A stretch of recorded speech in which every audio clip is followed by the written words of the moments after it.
YCP అభిమానులు కాని టీడీపీని తీవ్రంగా వ్యతిరేకించే వాళ్లు కాని పదే పదే ఒక మాట చెప్తూ ఉంటారు. అసలు జగన్ రాజకీయాన్ని అర్థం చేసుకోవడం మీకు సాధ్యం కాదు అని. ఇక్కడ జగన్ను పొగడటం కాదు కాని జగన్ రాజకీయాన్ని అర్థం చేసుకోవడం నిజంగా కష్టమైన వ్యవహారమే.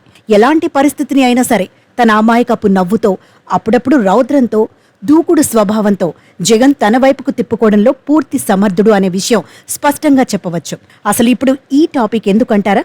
చూడండి, వినుకొండలో ఇటీవలి జరిగింది దారుణంగా ఉండవచ్చేమో కానీ అదైతే సాధారణ వ్యవహారమే. పల్నాడు లేదా రాయలసీమ ప్రాంతాల్లో అలాంటివి జనాలు చాలా చూశారు. సోషల్ మీడియా వచ్చిన తర్వాత ఇతర ప్రాంతాల వారు కూడా అలాంటి వాటిని చూడటంతో అది కాస్త పెద్ద సమస్యగా కనపడింది. ఇక అసలు విషయానికి వస్తే దానికి రాజకీయానికి ఏమాత్రం సంబంధం లేదు.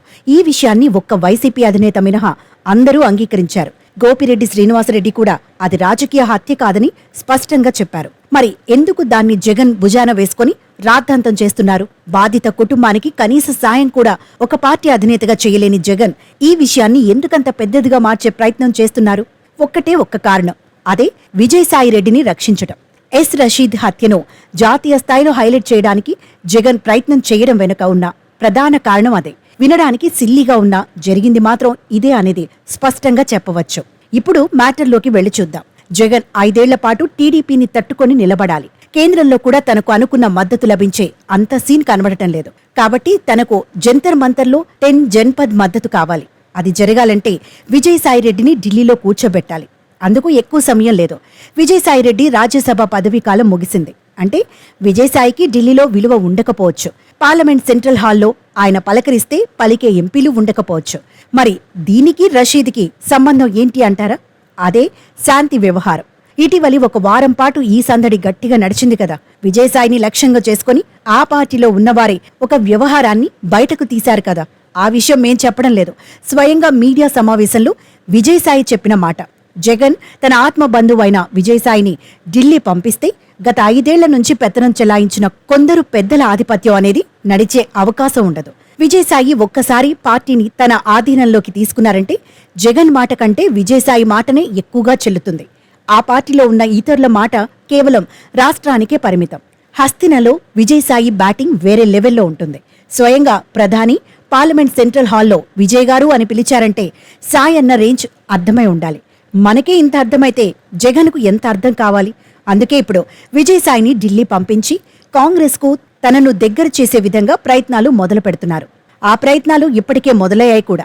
కాంగ్రెస్ అధ్యక్షుడికి పుట్టినరోజు శుభాకాంక్షలతో విజయసాయి రంగంలోకి దిగేశారు. అందుకే ఆయనను బద్నాం చేయడానికే ఆ పార్టీలో ఉన్న కొందరు శాంతి వ్యవహారాన్ని బయటకు లాగారు అనే మాట వినబడుతుంది. జాతీయ మీడియాలో కూడా ఈ వ్యవహారం అల్లరయ్యే అవకాశం ఉంది. విజయసాయికి ఢిల్లీలో ఇమేజ్ ఉంది కాబట్టి ఇది అక్కడ కూడా పాకితే ఇబ్బంది కలిగించే అంశం.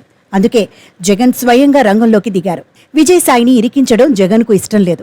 అందుకే జాతీయ మీడియాకు ఇది పాకకుండా ముస్లిం యువకుడి హత్య అయితే జాతీయ మీడియా తన ధర్నాను కవర్ చేసి కాస్త హైలైట్ చేస్తుందని జగన్ భావించారు.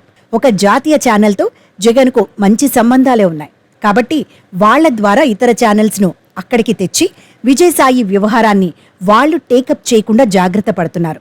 జగన్ రాజకీయ భవిష్యత్తు విజయసాయి మీదనే ఆధారపడి ఉంది అనే మాట వాస్తవం. గతంలో ఢిల్లీలో రాజ్యసభ ఎంపీగా జగన్ బీజేపీకి పూర్తి స్థాయిలో విజయసాయిను దగ్గర చేశారు. ఇప్పుడు కాంగ్రెస్లో తనకు ఉన్న పరిచయాలతో మళ్లీ అదే తరహా రాజకీయం చేయాలని చూస్తున్నారు.